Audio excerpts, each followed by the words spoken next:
Et maintenant, merci de vous lever et de faire un tonnerre d'applaudissements pour le prochain orateur, le président de la région Normandie, président des centristes, monsieur Hervé Morin.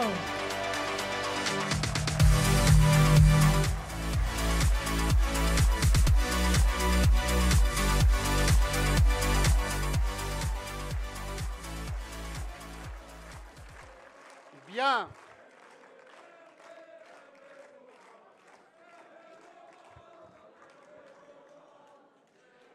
Oh, oh, oh. Bon, s'il vous plaît, s'il vous plaît. Bien. J'avais plein de choses à vous dire, mais comme vous êtes venus entendre Valérie, avec Joël, on s'est dit, on fera 5 minutes. Alors, Joël, comme tu as fait 6 minutes 30, je m'octroie 6 minutes 30.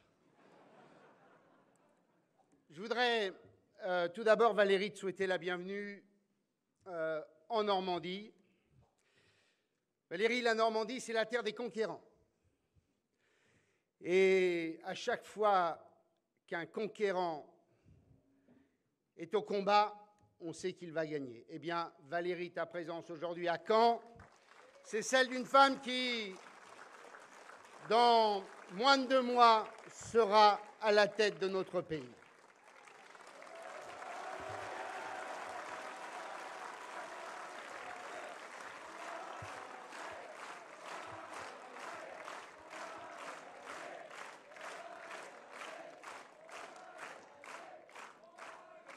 Dans notre sang coule le sang de Guillaume, et je t'assure qu'avec ce sang-là, rien n'est impossible. Je te rappelle que nous sommes, dans l'histoire moderne, nous les Normands, les seuls à avoir conquis l'Angleterre et à avoir donné une civilisation aux Anglais.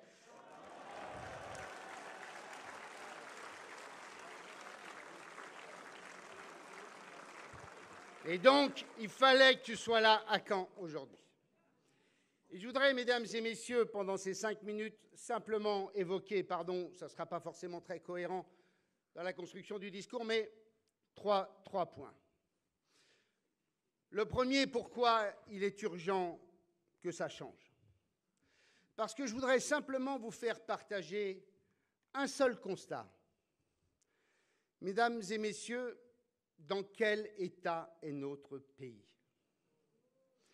Dans quel état de déréliction sommes-nous, au point qu'aujourd'hui, mesdames et messieurs, un Français sur 2, ou presque, annonce vouloir voter pour des candidats qui veulent purement et simplement remettre en cause notre modèle. Un Français sur 2 vote soit extrême gauche, et donc veulent réduire l'économie de marché, et parmi ces 1 Français sur 2, d'autres se situent à l'extrême droite, avec à peu près le même projet qui est celui de mettre à bas et de mettre par terre ce qui a permis à l'Europe d'être à la fois en paix, en sécurité et d'être un continent prospère. Eh bien, mesdames et messieurs, quand aujourd'hui 1 Français sur 2 en est à ce point-là, je me dis qu'il doit y avoir les voies et moyens pour redonner de l'espoir, de la confiance dans l'avenir, la confiance dans le progrès. Et que pour cela, il nous faut quelqu'un qui porte un discours de responsabilité, un discours de courage, qui porte un projet politique qui soit réalisable, et nous l'avons à travers la candidature de Valérie Pécresse.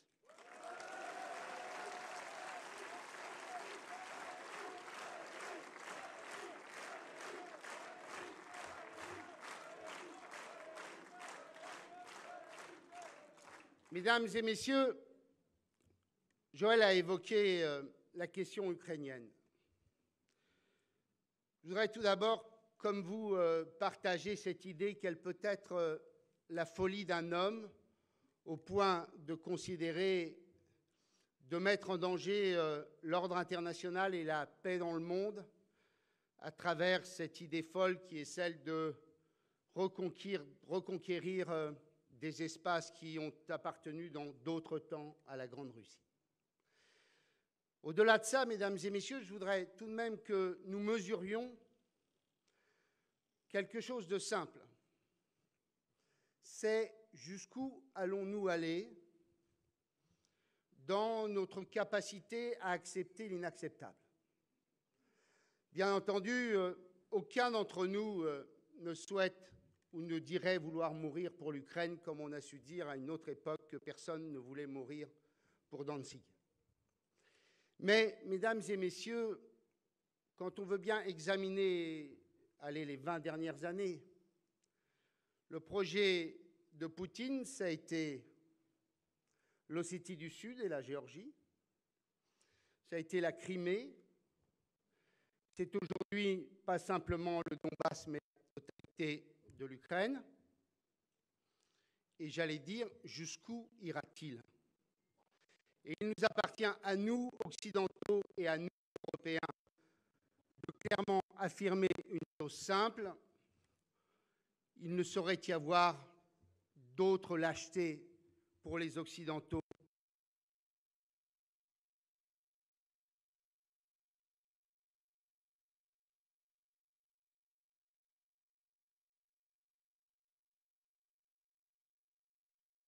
Mesdames et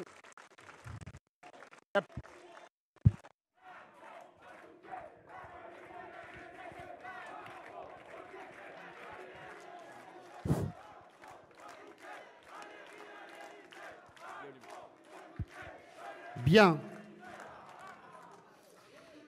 Alors, vous voyez, mais je voudrais que simplement vous mesuriez cette chose. C'est que de se souvenir, là,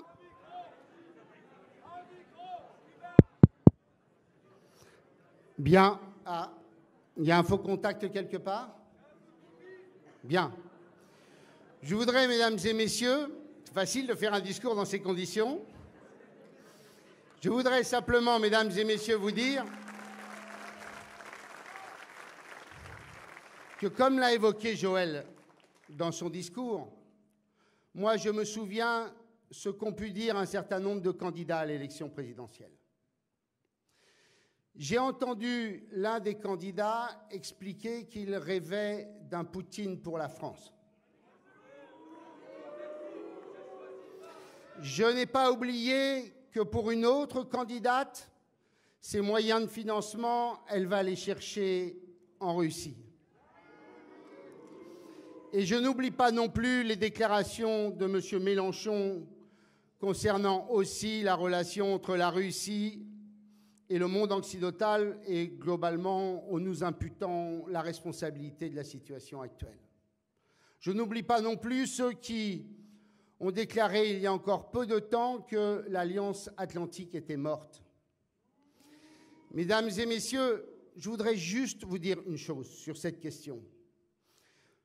Moi qui suis profondément européen, je vous dis une chose, il y a quelque chose que nous devons préserver comme quelque chose d'absolument précieux pour notre pays, c'est notre défense, et je dis notre défense nationale.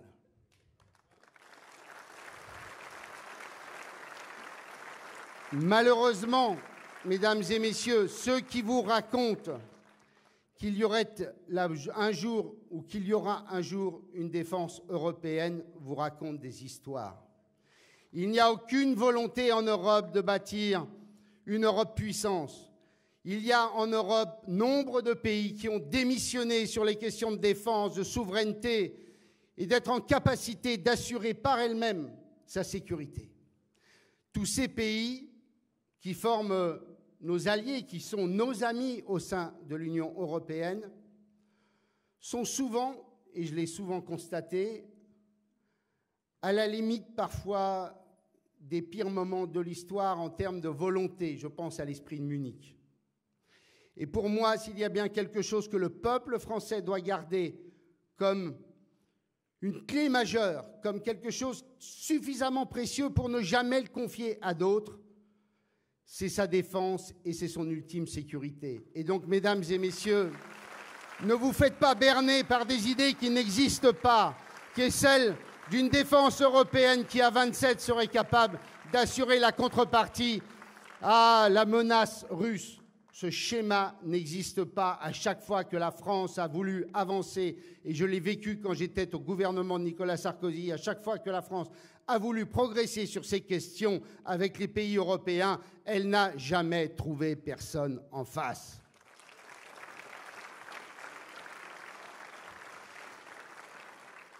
Et donc, ce que je souhaite, mesdames et messieurs, dans le cadre de cette crise ukrainienne, c'est qu'au moins nous ayons le courage de dire fermement, sans aucune inflexion possible dans le discours, que ce que fait M. Poutine est inacceptable et qu'il ne saurait y avoir d'autres projections à moyen terme pour reprendre la main sur d'anciennes colonies soviétiques. Non, l'Ukraine, ça n'est pas le début d'une nouvelle démarche qui amènerait demain les Russes à considérer que les pays baltes pourraient rentrer à nouveau dans leur sphère.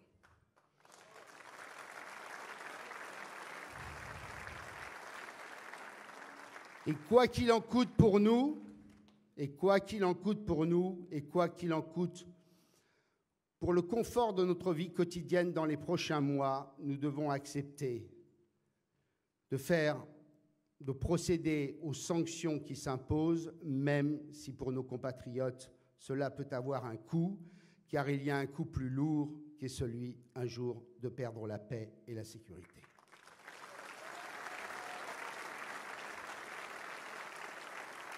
Et comme mon troisième sujet que j'aborde, pardon pour le côté décousu, c'est que, mesdames et messieurs, ne vous faites pas berner par le bilan du chef de l'État. Mesdames et messieurs, prenez chaque sujet et posez-vous la question, est-ce que le boulot a été fait? Il a cramé la caisse, oui, mais il y a bien des sujets qu'on n'évoque jamais. Mesdames et messieurs, souvent on évoque les questions de sécurité et de justice. Je crois que tous nos compatriotes le savent. On évoque souvent la lutte contre l'immigration clandestine. Là aussi, nos compatriotes l'ont en tête. Mais ayant eu la chance de travailler auprès de Valérie pour la construction de son projet, quand vous évoquez, mesdames et messieurs, les questions de l'énergie, le bilan est au bout du compte absolument calamiteux. Je vous rappelle, comme le disait Joël, que par posture politicienne, nous n'avons pas reconstruit des centrales nucléaires depuis 10 ans et que nous avons perdu derrière les qualifications, les compétences et une partie de notre potentiel industriel. Et que parce que le vent a changé, tout d'un coup, Emmanuel Macron nous annonce un certain nombre d'EPR. Mais je voudrais vous dire aussi que vous devez toujours dire à vos compatriotes que le plus grand scandale, c'est la fermeture de Fessenheim. On a fermé une centrale nucléaire en état de fonctionnement. Une centrale nucléaire, mesdames et messieurs, où EDF avait investi 750 millions d'euros pour la prolonger pour 10 ans. Eh bien, la seule décision d'Emmanuel Macron en matière énergétique, c'est d'avoir fermé 3% du potentiel de production électrique de la France avec une centrale qui était capable de fonctionner. On évoque souvent la question du pouvoir d'achat. Et souvent, quand on évoque, qui est une des grandes priorités de Valérie, on oublie toujours un sujet, qui est la question du logement, mesdames et messieurs. Nous n'avons jamais aussi peu construit de logements en France. Jamais les chiffres ont été aussi mauvais depuis 20 ans. Nous avons construit 85 000 logements sociaux, là où on en construit en général entre 100 et 120 000 par an. Et pourquoi? Parce qu'Emmanuel Macron a piqué l'argent des organismes de logement social lors de la réforme de l'allocation logement. Mesdames et messieurs, si vous évoquez la question économique, Joël l'a abordée, soi-disant grande réussite du chef de l'État, moi je souligne simplement une chose, nous n'avons jamais eu des déficits commerciaux aussi élevés et pour la première fois, ce qui est quand même un comble, la France devient déficitaire hors le vin sur les produits agroalimentaires.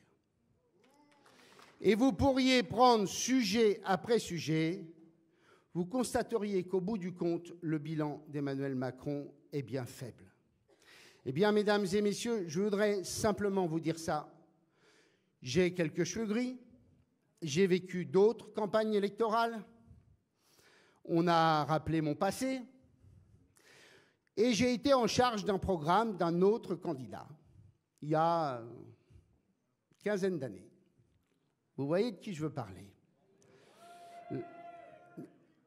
Et j'avais travaillé sur le projet, etc. Et au bout du compte, ça se terminait autour de la table avec une bouteille de vin et on se disait, après avoir appelé un ou deux nos copains parlementaires, tiens, voilà, ça serait pas trop mal, on pourrait peut-être faire les choses comme ça, on faisait ça un peu au doigt mouillé. De l'autre, je viens de vivre ce qu'est la préparation d'un projet présidentiel. Et je voudrais vous dire, mesdames et messieurs, je n'ai jamais vu quelque chose d'aussi travaillé, d'aussi sérieux, d'aussi solide, d'aussi courageux. Jamais on n'aura un projet, jamais nous n'avons eu un projet politique suffisamment autant finalisé, nous permettant et permettant à Valérie, au lendemain de l'élection présidentielle, de pouvoir le mettre en œuvre immédiatement. Et ça, c'est une chance exceptionnelle. Sur chaque sujet, les réformes sont prêtes, les propositions ont été peaufinées, affinées. Et cet ensemble permettra au lendemain des élections législatives, d'engager un train de réforme comme la France en a besoin. Eh bien, mesdames et messieurs, ce sérieux, ce courage, cette volonté, cette solidité, elle est incarnée par une personne que je connais depuis longtemps et dont je me dis qu'elle serait pour la France une formidable chance, car pour la première fois dans l'histoire de la République française, nous aurions une femme à la tête de l'État, une femme vaillante, courageuse, volontaire et prête à engager la France sur le chemin du renouveau. Je vous remercie.